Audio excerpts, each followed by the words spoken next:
before we go to that, ano ba, Attorney Alex, ang kaibahan ng ARMM and BARMM? Doon sa ARMM, we are operating on a presidential form of government.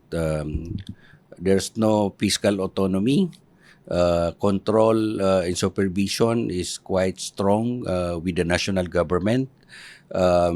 Election on the regional governor as well as the member of the regional legislative assembly were voted directly by the people.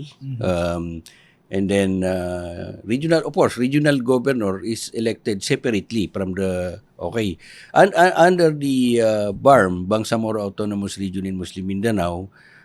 Ito, we are operating on a kumbaga transition of presidential to a parliamentary, meaning kaya po meron tayong mga members of the parliament.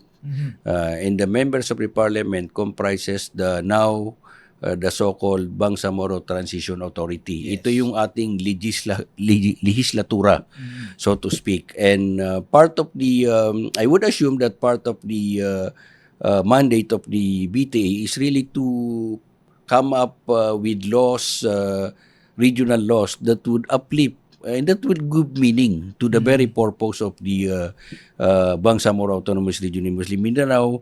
Meron tayong fiscal autonomy, but essentially, ang pinakamagandang mangyayari po rito, ito yung kauna-unang pagkakataon that we will do away with the appointive nature of the position ng mga members ng parliament and the chief minister, because pag natuloy yung election, the chief minister will come from and among the members' parliament.